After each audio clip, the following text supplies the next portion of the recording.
Hello guys, welcome back. कैसे हैं आप सब दोस्तों? सर्बिया की अपडेट लेके आया हूँ, सर्बिया के वर्क वीज़ा की।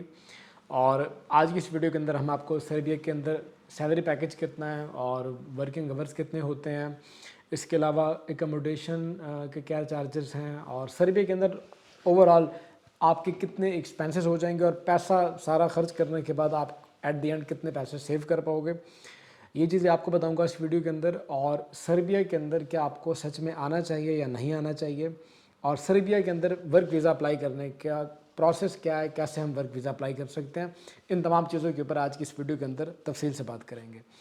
तो वीडियो स्टार्ट करने से पहले आप तमाम दोस्तों से गुजारिश है कि अगर आप हमारे चैनल पर नए हैं तो प्लीज़ चैनल को सब्सक्राइब करना मत भूलिएगा, और अगर आप सर्बिया आने के लिए इंटरेस्टेड हैं तो इस वीडियो को लाइक ज़रूर कर दीजिएगा। गाइस, सर्बिया यूरोप का एक कंट्री है लेकिन शेंजन का पार्ट नहीं है। तो सर्बिया, अगर आप ये सोच के आ रहे हैं कि आप सर्बिया के वीज़े के ऊपर आगे यूरोप के किसी कंट्री में ट्रैवल करेंगे, तो ये पॉसिबल नहीं है। ये इलीगल एक्ट है और आप सर्बिया के वीज़े के ऊपर शेंजन कंट्रीज़ के अंदर एंट्री नहीं कर सकते। ये मैंने वीडियो के स्टार्ट में इसलिए बता दिया क्योंकि काफ़ी ज़्यादा जो लोग हैं वो सर्बिया का वीज़ा इसलिए अप्लाई करते हैं क्योंकि वो एजेंट की बातों में आ जाते हैं, और एजेंट आपका माइंड ऐसे बनाते हैं कि सर्बिया आज नहीं तो कल हिस्सा बन जाएगा शेंजन का। और ये चीज़ मैं पिछले 7-8 साल से सुन रहा हूँ कि बस अगले साल सर्बिया हिस्सा बन जाएगा शेंजन का, बस अगले साल सर्बिया शेंजन का हिस्सा बन जाएगा। ये चीज़ मैं पिछले कोई 7-8 साल से ऐसे ही सुन रहा हूँ एजेंट्स लोगों की तरफ से। तो आपको गाइड इसलिए किया है कि ये सिर्फ सुहाने ख्वाब है। सर्बिया में भी शेंजन का पार्ट बने, लेकिन ये अभी फ़िलहाल तो होते हुए नज़र नहीं आ रहा। अगले 2-3 साल तक भी ये चीज़ पॉसिबल होते नज़र नहीं आ रही। अच्छा, अब सर्बिया के अंदर सैलरी कितनी है और ख़र्चा कितना हो जाता है, सारे पैसे बचा के आप कितने पैसे एट द एंड सेव कर सकते हो। सर्बिया के अंदर दिनार चलता है। मैं आपको यूरो में बता दूं ताकि आप लोगों के लिए कैलकुलेट करना आसान होगा। अगर आप नॉन स्किल वर्कर में आ रहे हैं, यानी कि कोई नॉन स्किल जॉब है आपकी, हेल्पर का काम है या कोई ऐसा काम है जिसके अंदर किसी स्किल की ज़रूरत नहीं है, तो ऐसे काम के अंदर आपकी सैलरी 500 या मैक्सिमम 550 यूरो ही हो सकती है, इससे ज़्यादा नहीं हो सकती स्टार्टिंग में। और अगर आप स्किल वर्कर के अंदर आते हो तो जो स्किल वर्कर्स हैं उनकी सैलरी 700 यूरो तक भी जाती है। तो ये स्टार्टिंग के अंदर है, और आहिस्ता आहिस्ता आपकी सैलरी मज़ीद इंक्रीज़ भी हो सकती है।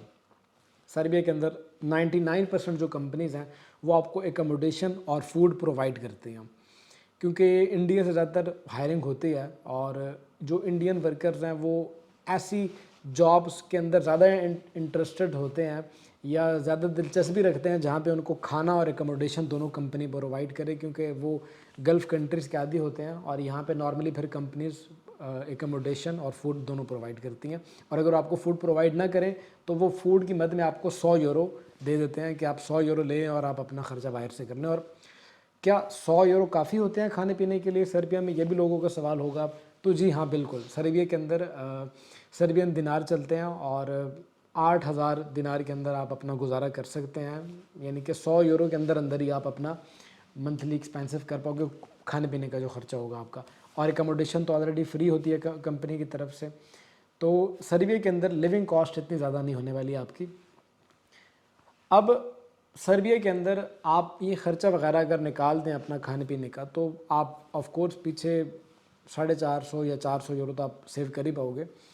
तो सेविंग हो जाती है सर्बिया में इतने ही पैसों की। अब सर्बिया आना चाहिए या नहीं आना चाहिए, ये काफ़ी सारे लोगों का सवाल है। तो अगर तो दोस्तों आप गल्फ़ कंट्रीज़ में रहते हैं ऑलरेडी और वहाँ पे आप इतने पैसे कमा रहे हो कि आप पाकिस्तानी तकरीबन 1,70,000 या 2 लाख तक आप बना पा रहे हो गल्फ़ कंट्रीज़ के अंदर, तो फिर तो आपको सर्बिया आने की ज़रूरत नहीं है। लेकिन अगर आप इससे कम पैसे कमा रहे हो तो फिर आपको अगर सर्बिया का कोई वीज़ा ऑफ़र कर रहा है और कम पैसे में आपको मिल रहा है तो आप सर्बिया ज़रूर आएँ। इसके बदले में आपको मैं ये भी बताता चलूँ कि अगर आप वेट कर सकते हैं, गल्फ़ के कंट्रीज़ के अंदर रहते हो और वहाँ पे आप किसी दूसरी कंट्री में अप्लाई करते हैं यूरोप के किसी दूसरे कंट्री के अंदर, तो वो ज़्यादा बेनिफिट रहेगा आपके लिए, क्योंकि शेंजन के ऑलमोस्ट तमाम कंट्रीज़ की अपॉइंटमेंट्स ही ईज़िली मिल जाती हैं गल्फ़ कंट्रीज़ से, जो कि पाकिस्तान और इंडिया से अपॉइंटमेंट्स का काफ़ी मसला है। लेकिन गल्फ़ कंट्रीज़ में अगर आप रहते हैं तो वहाँ पे अपॉइंटमेंट्स आपको मिल जाती हैं। तो अगर तो आपको किसी और कंट्री से ज़्यादा अच्छी ऑफ़र आ रही है तो आप वहाँ जाएं। लेकिन अगर आप कोशिश करके देख चुके हो लेकिन आपको कोई कंट्री नहीं डॉक्यूमेंट दे रहा, और सर्बिया अगर आपको इनवाइट कर रहा है या सर्बिया का अगर कोई बंदा आपको मिल जाता है जो आपको वर्क वीज़ा में हेल्प कर रहा है, तो फिर आप सर्बिया आ सकते हो। सैलरी मैंने आपको बता दिया। लेकिन अगर आप स्किल्ड लेबर हो और आप वेट कर सकते हो, थोड़ा मज़ीद आप वेट करके किसी अच्छी कंट्री को तलाश कर सकते हो, तो फिर आप शेंजन कंट्री की तरफ जाएं, क्योंकि शेंजन कंट्रीज़ के अंदर ऑफ कोर्स सैलरी पैकेज अच्छा होता है। और अगर आपका एक कंट्री में दिल नहीं लग रहा तो आप किसी दूसरी कंट्री में जाके अपने लिए काम तलाश करके वहाँ पे वीज़ा अप्लाई करके किसी दूसरी कंट्री में भी आप मुंतकिल हो सकते हैं।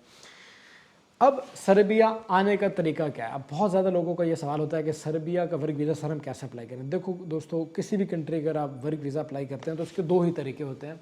पहला तरीका ये होता है कि आप सेल्फ अप्लाई करें, यानी कि खुद सर्च करके अप्लाई करें, और दूसरा तरीका ये होता है कि आप किसी एजेंट के थ्रू जाएँ। अब सर्बिया के अंदर अगर आप खुद अप्लाई करके वीज़ा खुद अप्लाई करके आना चाहते हो तो उसके लिए आपको ऐसी जॉब्स तलाश करनी होगी जो कि वाइट कॉलर जॉब हो और आपके पास उस काम का तजर्बा हो, या एटलीस्ट उस काम के रिलेटेड आपके पास डिप्लोमा या डिग्री होनी चाहिए जो कि वाइट कॉलर जॉब की रिक्वायरमेंट्स को फुलफ़िल कर रही हो या उसको एटलीस्ट मीट कर रही हो। तो सबसे पहले तो आपके पास of course white collar job के रिलेटेड एक्सपीरियंस या डिप्लोमा या कोई डिग्री हो। सेकंड नंबर पर आपके पास एक यूरो पास CV होनी चाहिए। थर्ड नंबर पर अगर आप सर्बिया में जॉब अप्लाई कर रहे हैं तो लिंक्डइन के ऊपर आपने कोशिश करनी है कि लिंक्डइन के थ्रू आपने ज्वाइन करना है कंपनीज़ को और वहाँ पे जाके आपने जॉब अप्लाई करनी है, या कंपनीज़ के जो कैरियर पेज होता है वहाँ पे जाके आपने जॉब अप्लाई करनी है। अगर आपके पास एक्सपीरियंस है गाइस तो आपको जॉब मिल जाएगी वाइट कॉलर जॉब, और अगर आपके पास एक्सपीरियंस नहीं है तो फिर आप मुश्किल है कि आपको काम मिले, फिर आपको किसी एजेंट के थ्रू ही अप्लाई करना पड़ेगा। और जो ब्लू कॉलर जॉब्स हैं या वो जॉब जो कि नॉन स्किल्ड हैं, तो ऐसे काम के लिए गाइस आपको ऑनलाइन बहुत कम चांसेस है कि आपको ये काम मिले। इसके लिए फिर तो आपका अगर कोई फ्रेंड रहता हो सर्बिया, वो आपको हेल्प करे तो आप आ सकते हो, या फिर आप किसी एजेंट के थ्रू अप्लाई करोगे तो ही आप सर्बिया आ पाओगे। तो इस तरीके से गाइस आप आ सकते हैं सर्बिया। अगर आप खुद अप्लाई कर रहे हैं सर्बिया में तो एक आपको एडवाइस देता चलूँ कि आप डेली एक जॉब एटलीस्ट अप्लाई करें सर्बिया में डेली। और ऐसे अगर आप 1-1.5 महीना कोशिश करोगे तो आपको कोई ना कोई कंपनी ज़रूर अच्छा और पॉजिटिव रिस्पांस कर देगी।